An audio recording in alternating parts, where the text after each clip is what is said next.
Today is a very auspicious day, the day when Ganga came to this world, and also Gangamata Goswamini appearance and Baladev Vidyabhusan disappearance. That is why I was singing this song, Thakura Vaishnava Gone, because it is in plural prayer to many Vaishnavas. We should not think Ganga Devi is some water. She is a person, Ganga Devi.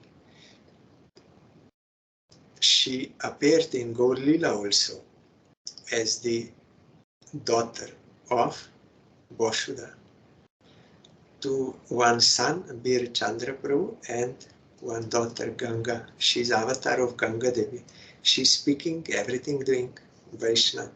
So Ganga Devi, that is her appearance as water, outward appearance, but she's a Devi in Vaishnavi. So, this song says, O worshipful Vaishnavas, I humbly submit this prayer to you. I am an extremely fallen and wicked soul, and my fate is causing me to drown in the terrible ocean of material existence. Take hold of the hair on my head and rescue me from this ocean. Providence is extremely powerful and does not consider one's religiosity or knowledge. Rather, it always binds one with the ropes of karma. I do not see even the slightest means of deliverance. All I see is misery. Thus I weep, helpless and stricken with grief. Lust, anger, greed, and bewilderment, along with madness and pride, are dragging me to their respective abodes. My mind wanders like a blind man without any understanding of the right or wrong path. I have not accepted the tenets of religiosity, or I did not accept eternal truth, Supreme Lord. Rather, my consciousness has been absorbed in irreligious matters, or asat, means that which is non-eternal. I have not aspired for your lotus feet of the Vaishnavas. Narottam Das, because we are servant of Vaishnava. We are marginal potency, not internal potency. So we are servant of the servant of Supreme Lord.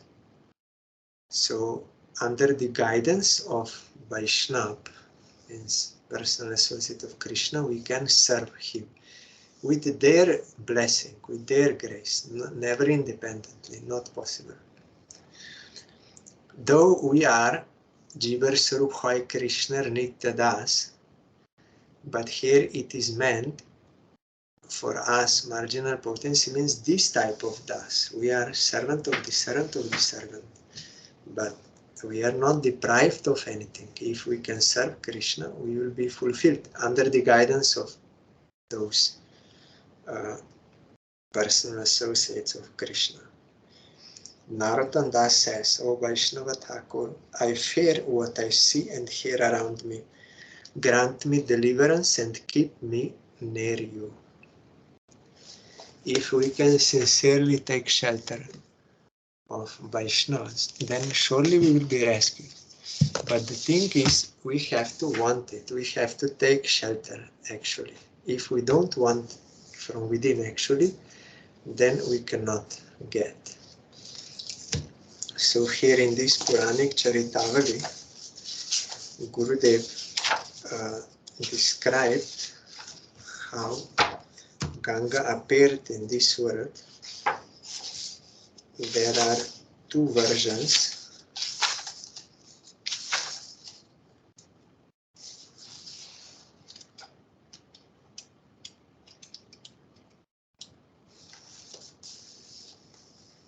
The first king of the solar dynasty was Vaivasvata Manu's son Ikshvaku.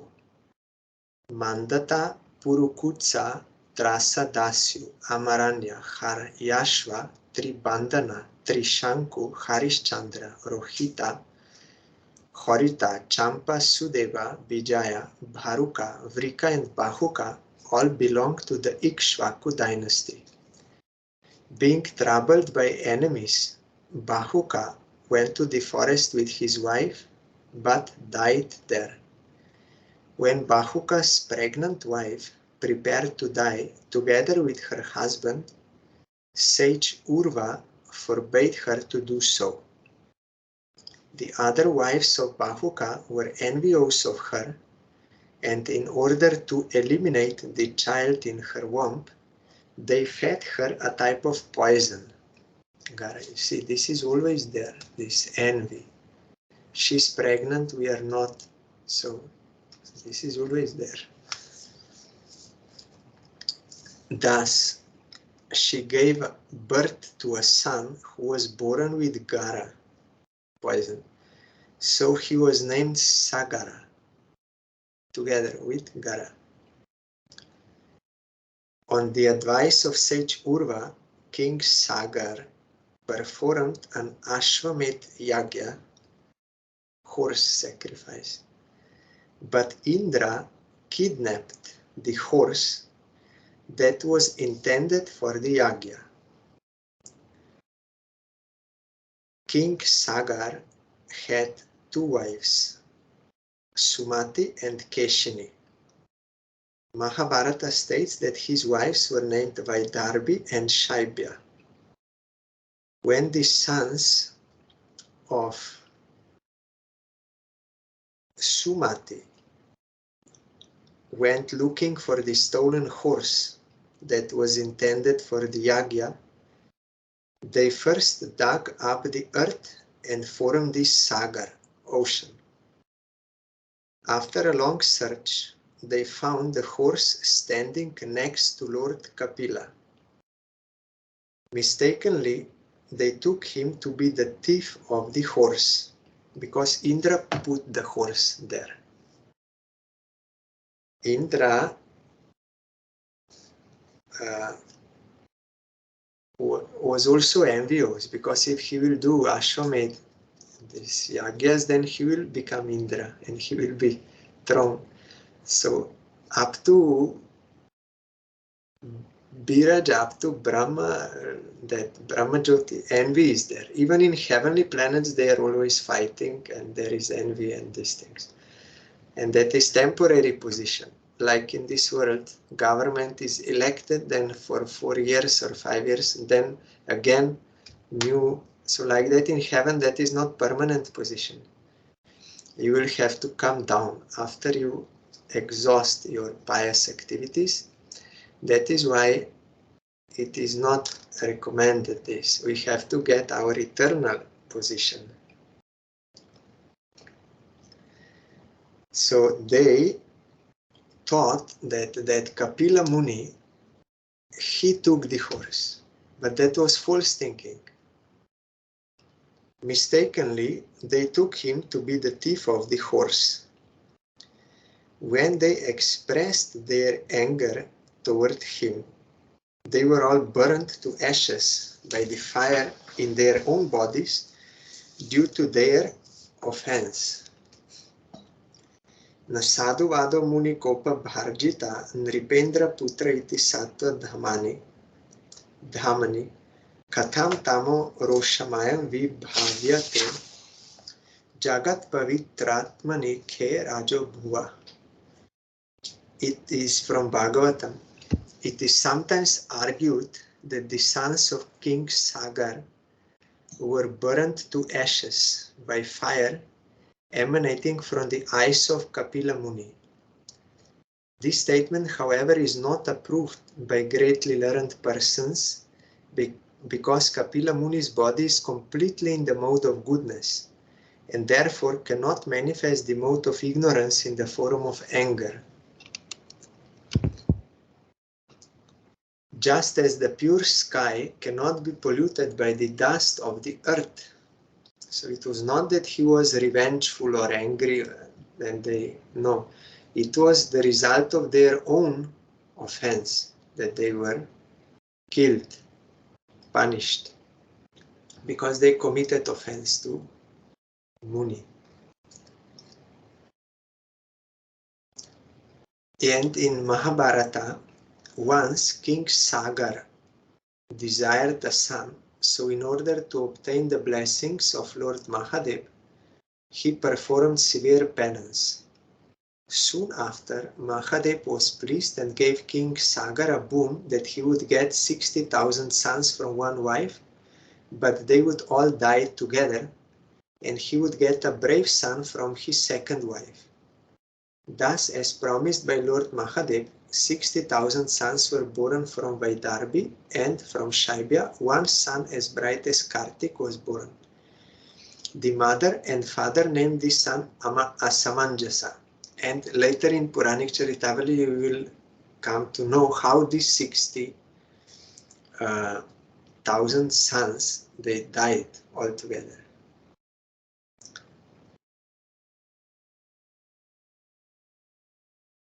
Asamanjasa's son Anshuman went to Kapila Muni in search of the horse in order to secure salvation of his ancestors.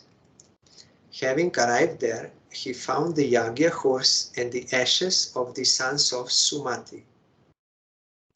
Anshuman started glorifying Lord Kapila, and by doing so managed to satisfy him.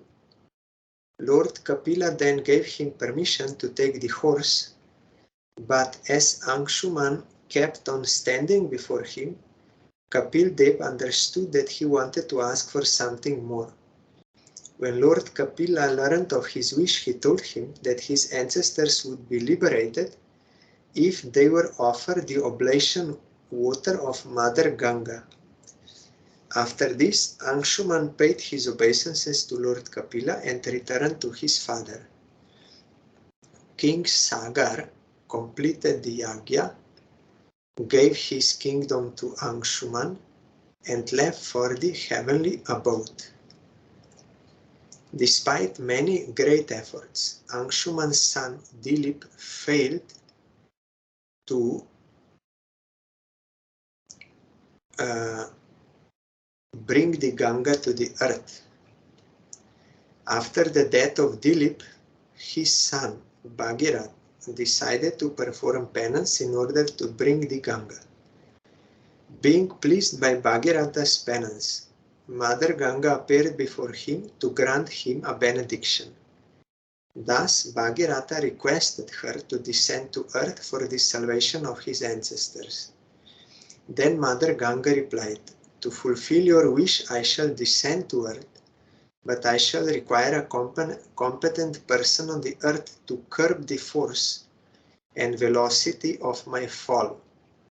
Otherwise, I shall pierce the earth planet and enter Patala, the lower planetary systems. Actually, I do not wish to descend to earth, because humans will wash away their sins by taking a dip in my waters, thereby maligning me, polluting. If that should occur, then how will I attain liberation from all those sins?" Therefore, King Bhagirath countered her with two arguments. One, pure-hearted sages will take away all the accumulated sins by bathing in your waters, because Lord Hari, the destroyer of all sins, resides in their heart. We sing that song, Gangara Parasha Hoile Paschate Pavan. One who will touch Ganga will be rescued from sins. But one who will only take darshan of a Vaishnava, in whose heart Krishna is there, he will also get liberated. That is more powerful. 2. The all-prevailing Lord Shiva, who is not different from the most dear to the Supreme Lord, will endure the pressure of your flow. He will take you. After that, Bhagirath resolutely performed penance in order to receive the mercy of Lord Shiva. When Lord Shiva became pleased by his penance, he appeared before him. Thus, Bhagiratha requested him to endure the flow of the Ganga, to which Rudra agreed. So, when the Ganga finally descended to earth, Shiva took her on his head and the noble king Bhagirath took the Ganga to the place where his forefathers were burnt to ashes. Bhagirath mounted a swift chariot while blowing his conch, and Mother Ganga will follow him, purifying all the places in the process. Then, Gurudev mentioned when they were in Navadip, their Ganga, for some time she was waiting there, not going further, and she told him, because now Falguni Purnima will come, my Lord's appearance, so I want to do penance here. After that I will go. And another thing, Ganga took away the Panchapatra from Janumuni. He was doing Sandhya on the river bank, then Ganga took that. Then he became disturbed and he drank whole Ganga. Then Bhagirath was worried and he prayed to Janumuni and worshipped him. Then Janumuni released her in one kalpa from his right ear and in one kalpa from his tithe. He released her. That is why her one name is Jannavi. So, by the mere touch of the water of the Ganga, the sons of Sagar were at once freed from all their sins, and they left for heaven. Mother Ganga descended to earth because of Bhagirath. Thus she is also known as Bhagirathi. In this context, sage Vedavyas has glorified the Ganga in 3 verses. They are here. And also in Chagda, Gurudev told there is also Ganga went. Because it is from Bhagavatam. Because the sons of Sagar Maharaj committed a great sin, the heat of their bodies had increased and they were burnt to ashes because they falsely accused Kapil Muni. However, by the mere touch of the water of the Ganga, the sons of Sagar Maharaj were elevated to the heavenly planets. Therefore, what is to be said of a devotee who worships Mother Ganga faithfully with a determined vow? One can only imagine the benefit that accrues to such a devotee. Because Mother Ganga emanates from the lotus toe of Lord Hari, she is able to liberate one from material bondage. Therefore, whatever is described herein about her is true, and in no way an exaggeration. In Mahabharata and Bhagavatam, almost same, but in Ramayana, we hear, however, we do find difference in the narration of Valmiki's Ramayana, which is that Mother Ganga appeared as a result of the union between Himalaya and Manorama, or Maina, who is a daughter of Sumeru mountain. Mountains are also persons. They are living entities. The demigods prayed to Himalaya, demigod, and received river Ganga as a donation.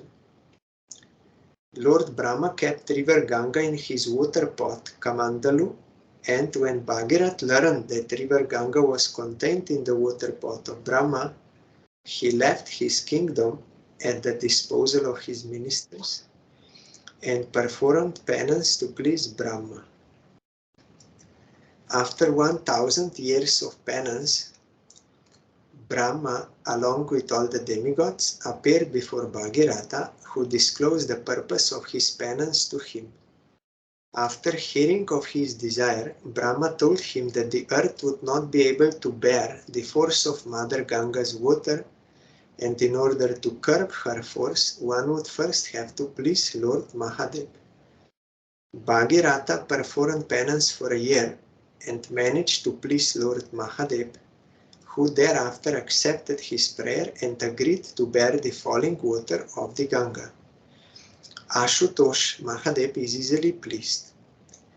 When Ganga Devi learned that Shiva was going to curb her stream of water falling from the heavens, she decided to descend to earth with great force and enter the lower planets along with Mahadev.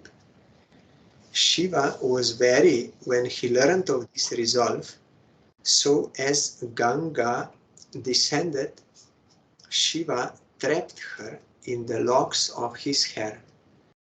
Ganga Devi could not escape in spite of her many efforts, and when Bhagirath did not see Ganga, he became anxious and prayed to Shiva. Then Lord Shiva merged Ganga into Bindu Sarovar. 7 streams of the Ganga emerged from Bindu Sarovar. On the eastern side there were 3 streams, Hladini, Pavani and Nalini. On the western side there were 3 streams, Vankashu, Sita and Sindhu.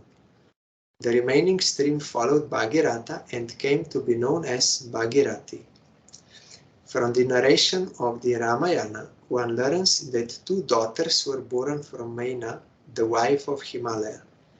The elder daughter was Ganga Devi and the younger was Uma Devi. To ensure the success of certain tasks of the demigods, Himalaya sent Ganga Devi to Surloka, the higher planetary system. Uma attained Rudra as her husband after performing great penance. The husband of Ganga is also Mahadev. Then from Brahma Vaivarta Puran, when Bhagirathi touched the sea, the sons of Sagar ascended to heaven. Since Ganga Devi emerged from the lotus foot of Lord Vishnu, she is also known as Vishnupadi. The etymological meaning of Ganga is Gamyate Brahmapada Manaya Gamgan. According to the encyclopedia Gachatiti Gamgan Tap. It's not translated. Gamyate Brahmapada Manaya means it is coming from the lotus feet of Brahma, means Supreme Lord. That place where Ganga came into ocean and touched the ashes of those ancestors is called Ganga Sagar. It is south of Calcutta. It is very,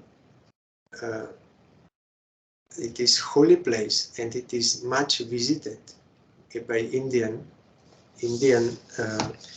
Hindus. They go there. I saw many of them came to our mat and they are renting rooms for some days. But their target is because they want to visit Ganga Sagar. That is very holy place, liberating place, so they go there.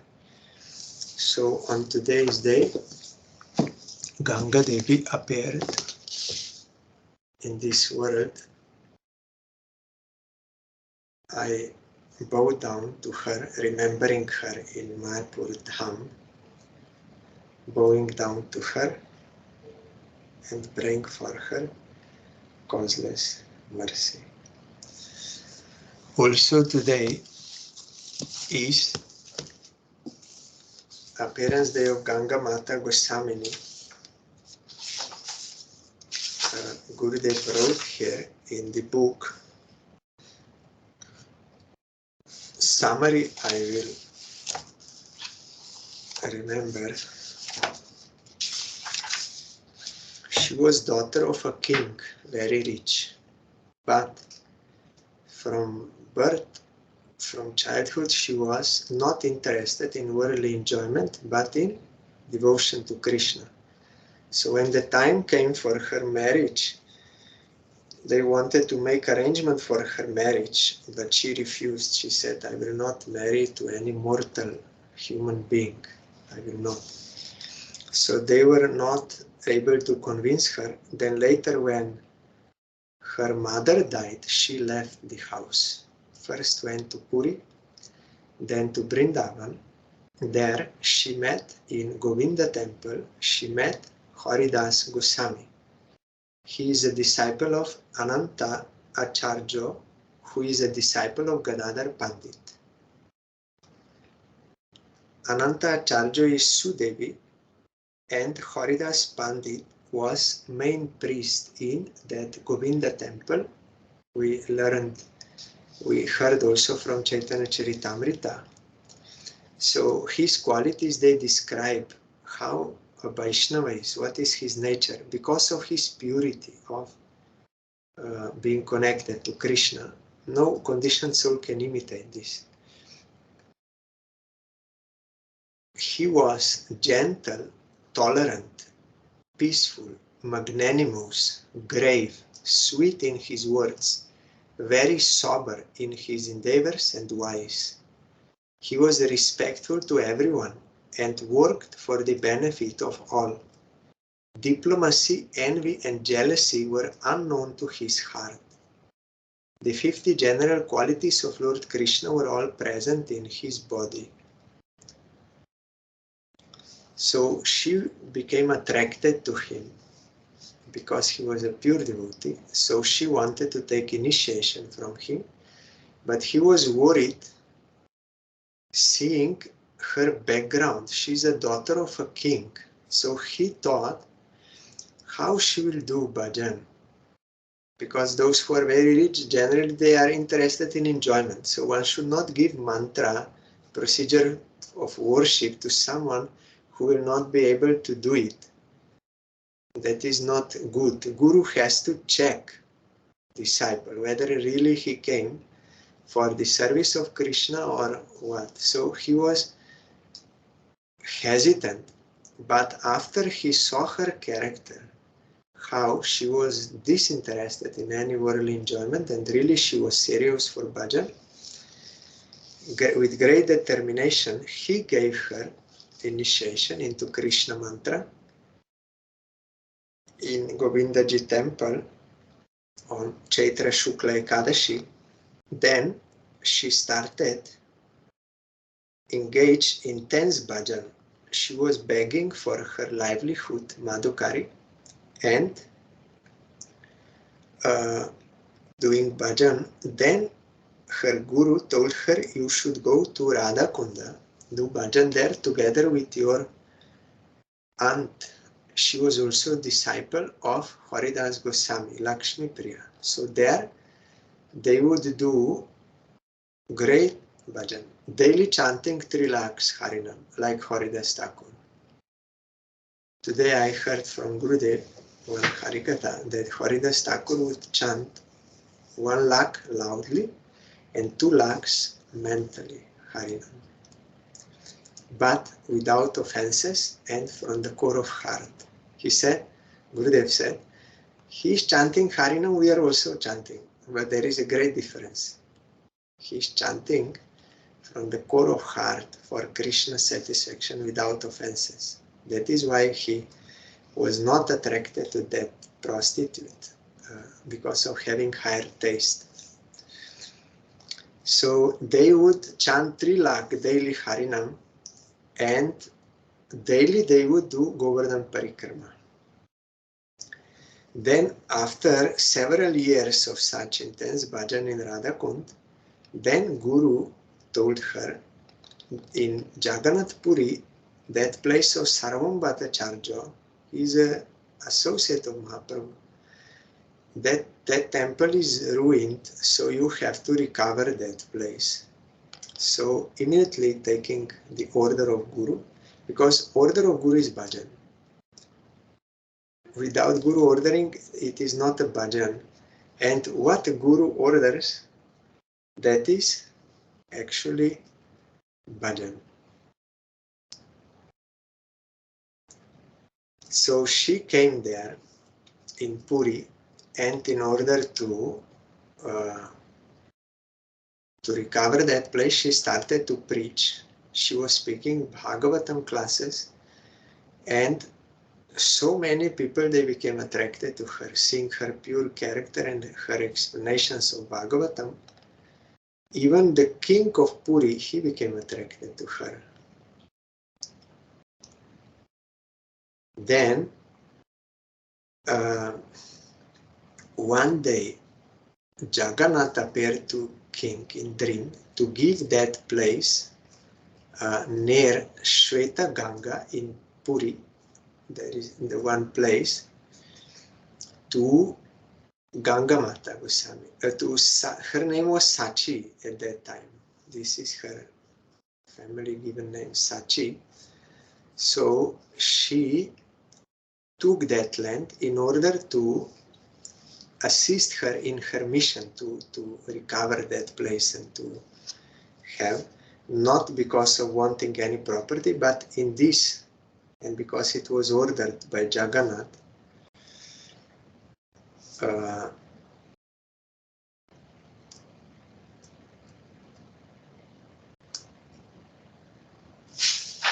so she took that and she performed the service of the deities of Sarvam Bhattacharya by begging from door to door. Wherever there is true devotion to the Lord and the service to the devotees is the real interest, the trouble which one accepts in service is not seen as trouble, but rather as a special opportunity and a source of joy. So then one day it came and also after she came to Puri, she took Kshetra Sannyas vow. Means when you take Kshetra Sannyas, you vow that you will never leave that place for the whole of your life. Till the end of your life, you will never leave that place. That is Kshetra Sannyas. So she took that vow because her guru ordered to recover that place and maintain that place. So one day, one very auspicious Titi day came when you get a lot of piety if you bath in Ganga that time. So many of her friends there in Puri, they were ready to go to Ganga, to Bengal, to take bath, and they requested her, you also please go with us, but she said, no, I have Kshetra Sannyas, I cannot go. But Jagannath made arrangement for her so that she can also bath in Ganga while in Puri. He explained to her that Shweta Ganga is actually Ganga. So Jagannath told her, you in the middle of the night you take bath in that Shweta Ganga, and she did. But suddenly she was carried away in a strong river current to Jagannath temple inside, and it was in the middle of the night. And there she saw her friends who were taking bath in Bengal, and she's there, and there was a big festive joy and sound and all this. And she saw the Ganga coming from Jagannath's lotus feet. That is her origin. We just heard Brahma from Supreme Lord is coming. So, but those who are guards, gatekeepers of Jagannath temple, they heard some noise inside. They were surprised, what is this? Then they told the king. King told, you open the temple. And when they opened the temple, there was no more any noise, no nothing. Only Sachi was there. Then they thought Sachi wanted to steal some ornaments from Jagannath, golden ornaments or something. Again, false accusation. So what happened here? Same thing happened. Because of these bad thoughts, they committed an offense to this great devotee. As a result, they were attacked by various diseases and distresses, so much so that the service to Lord Jagannath was affected. Those servants could not serve. So Jagannath Dev finally appeared to King Mukunda Dev again in dream and told him what had really happened. Being influenced by Sachi Devi's pure devotional attitude, Lord Jagannath himself had made the Ganges flow from his feet to bath Sachi Devi directly in those currents. The king and the other servants of the Lord could only be freed from their offenses if they apologized to Sachi Devi and took initiation from her. So here Jagannath Devi is confirming that lady devotees, they can also act as acharyas. They can be gurus. Jagannath Devi is telling. Of course, even before that, Janava was there and like this. But the Supreme Lord has to order, not that just any lady, but one who is qualified and given this service by Supreme. Supreme Lord has to be at the back. Gurudev said, real bona fide Guru is such who, at whose back Krishna is there. And what Guru will say, Krishna will fulfill that word. Because Krishna is at his back. Otherwise, it will not work. So, then Sachi Devi did not give initiation to all, but only to the king to obey the order of Jagannath. They went to her and they apologized, and then they were rescued from all the problems. And king wanted to serve her as Guru Dakshina, but wanted to give large amount of land to her, but she refused because no need. But he was again and again requesting, I want to do some service. You are my Guru. Then she said, okay, you send every midday 2 containers of prasad rice, Jagannath, and one of the vegetables, sabji, a cloth, and 160 paisa for the service of the Vaishnavas. From that day onward, Sachi Devi was known as Gangamata and Sarvam Bhattacharya's house as Gangamata Mat. And to this day, after the midday offering at the Jagannath temple, these same items are sent to the Gangamata Mat. Nowadays, if you go to Puri, you can visit this place. When I was there, I went there. And there are deities, and that Sadbhuj Gaurango, he showed 6-armed form to Mahaprabhu. So that is famous mat there, Gangamata Mat. Another of the 2 were blessed by initiation from Gangamata Goswamini was a certain Smarta Brahmana named Mahiraj Sharma from Dhananjaypur. Then another thing happened in Jaipur, Rajasthan, that is another side of India. One Brahmin was there, but there was some seva aparat he did to his deity of Radha Rasikarai, Krishna. So, because of this offense, he could not have any offspring to continue his family lineage. So, to him, Jagannath appeared and said, this is because of this seva aparat. That is why our Gurudev was careful not to install deities just for anyone, because then he will be responsible. To serve an installed deity is not a joke. It is not a stone, it is not a toy, it is Krishna himself. It is like when you give birth to a child, there is a certain responsibility. You have to feed, you have to do. So like that, deity, you need to regularly serve. Otherwise, it will be seva aparat.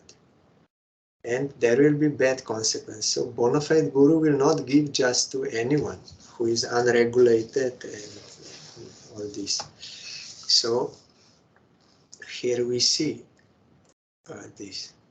So Jagannath told him in dream, you will have to bring me in the form of Krishna deity to Gangamata in Puri. So he went and he fell at her feet and said, I want to give you this deity. But she said, no, I cannot accept deity because I am unable to serve in such gorgeous way in that Rajbhog and all this. She also was hesitant because this is not a toy. It is Krishna himself. But that Brahmin then hid him and her in the Tulsi garden, there bush. Then Rasikarai, Krishna, appeared to Gangamata also in dream, and he told her, no, I want you to worship me. I told him to bring because I want to take your service. Then she took, because it is Krishna's desire. Devotee will fulfill, will serve the desire of Krishna. So at present there are 5 pairs of deities in the Gangamata mat. Shri Radha Rasikarai, Shri Radha Sham Sundar, Shri Radha Madan Mohan, Shri Radha Binod, and Shri Radha Raman. Other than this, the Damodar Shalagram Shilo Sarvam Bhattacharya, a dancing figure of Gaurango, and the Gopal deity are also present on the altar there. Then there are some other branches of this mat also in Puri and also in Kotak, Orissa. Then Gurudev explains here, devotees of Krishna may be born in any race, in any caste, or indeed in either sex. They are to be considered the best of all and worshipable by all. Gangamata Goswamini is a perfect example of that. There are many examples of women who attained the supreme achievement of pure devotional service to the Lord, such as the wives of the Vedic Brahmanas in Dwapar Yuga, who, due to their pure bhakti, ignored the orders of their husbands to serve Krishna. In the Kali Yuga, also, as a result of the blessings of Haridas Thakur, a prostitute was transformed into a renowned Vaishnavi, and many great devotees went to seek audience with her in order to receive her saintly association. So here we see Gangamata Goswamini did not receive Brahma Gayatri, but she is a pure devotee by doing Krishna mantra and Maha mantra given by Guru. Pure devotee. So, and Jagannath is ordering her, you will have to give initiation. And then we see Lakshahira, she was a prostitute before, you know. She went to seduce Haridas Thakur, but he rescued her by his grace. So, when she surrendered to him, Haridas Thakur initiated her into Mahamantra. He told her, you worship Tulsi, bowing down and water Tulsi, and he initiated her into Mahamantra, not Pancharatriki Diksha mantras, Mahamantra.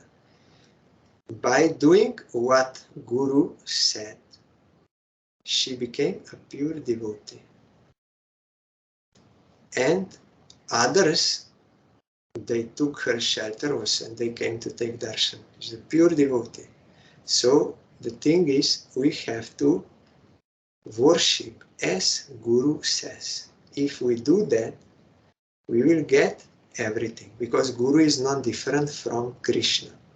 Bona fide Guru, at his back Krishna is there.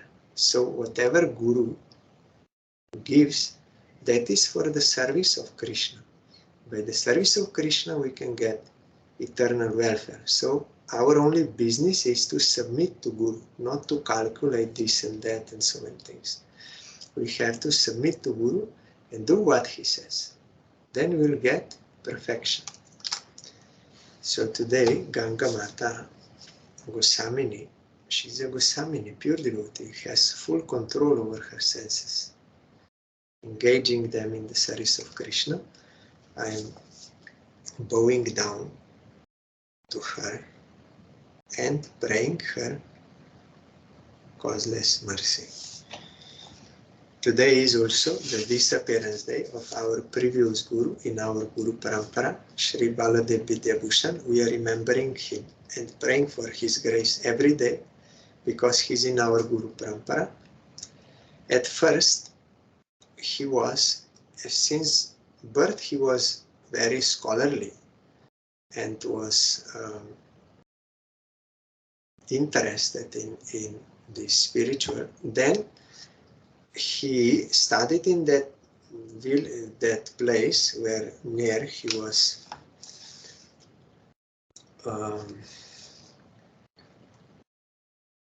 Vardishu village on the bank of Chilka Lake. So he was expert in all the subjects, and he studied Vedas there also. But in order to study various commentaries on Vedanta in greater depth, he went to Mysore, South India, and there he was impressed by the logical consistency of Madhva Acharya's Shuddha Dvaita, pure dualism, or Dvaita or Kevala Advaita, different names. Two, Supreme Lord and Jiva, they are different, not one. Then devotion is possible. So he took sannyas in that line also. But later he went to Puri and was defeating all scholars there. So learned. But then he met one Radha Damodar Goswami, who is in the line of Shyamananda Prabhu.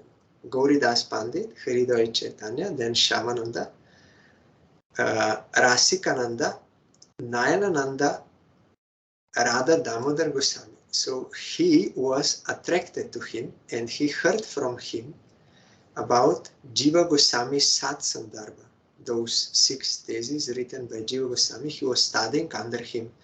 Then he understood this is superior type of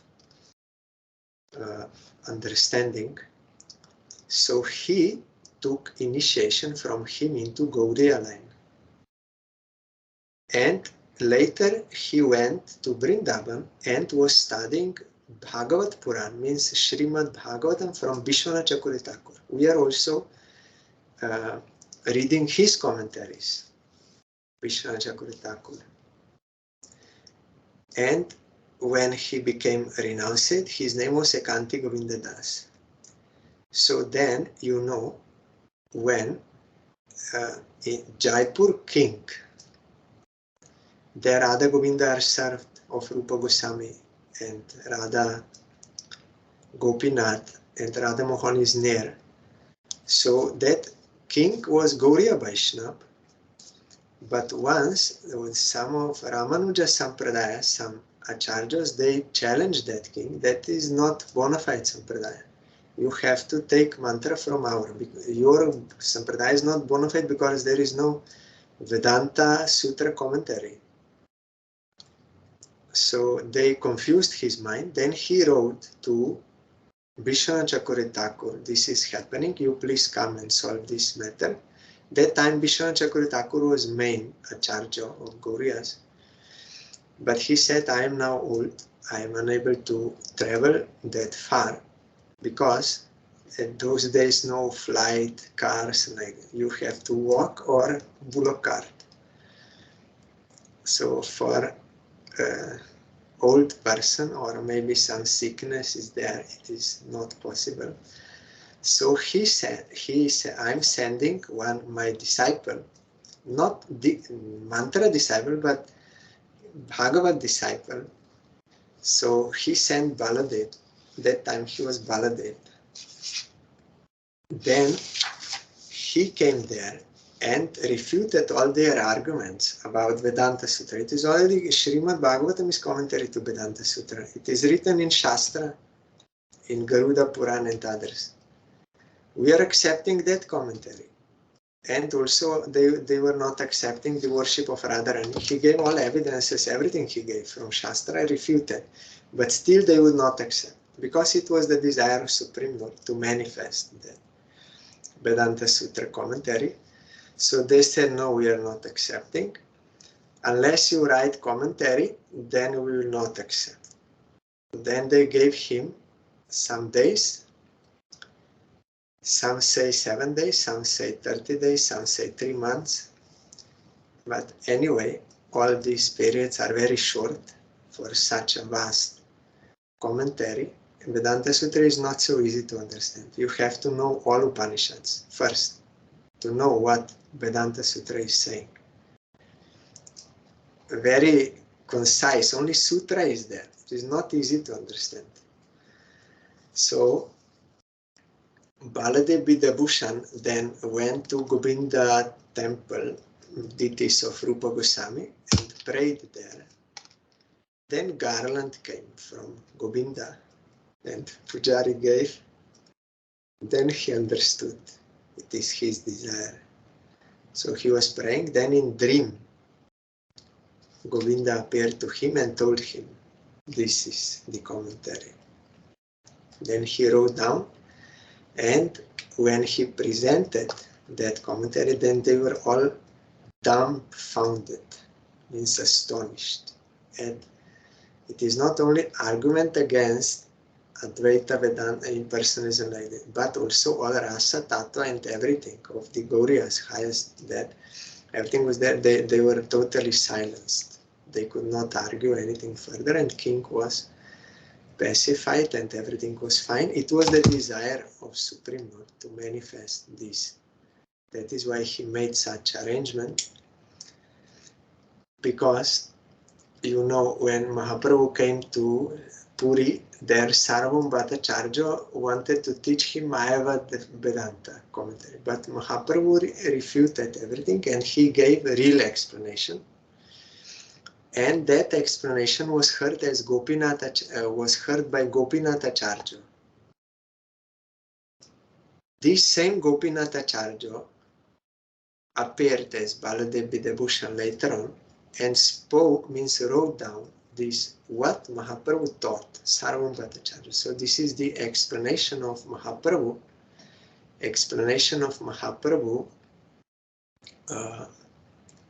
of Vedanta Sutra. So it is bona fide. Our Srila Siddhanti Maharaj, Prabhupada's disciple, he translated into Bangla both commentaries. There is one short of Baladev Vidyabhusan, and then Baladev Vidyabhusan gave more elaborate, and to this also Siddhanti Maharaj gave explanation and also some verses from Bhagavatam and Chaitanya Charitamrita to substantiate those points. And this is not the only book. He wrote so many other books, Baladev Vidyabhusan. I also read that Siddhanta Darpan, and also he wrote commentary to Bhagavad Gita, based on which is Srila Swami Maharaj's commentary, that is based on Baladev Vidyabhusan's. And so many other books you can find in the book, 24 books. And he also installed deities. So here Gurudev explains only this last point. In the succession of bona fide gurus who make up the Madhva Gauriya Saraswat Sampradaya, means Saraswati Thakur, Baladev Vidyabhusan Prabhu is to be remembered regularly.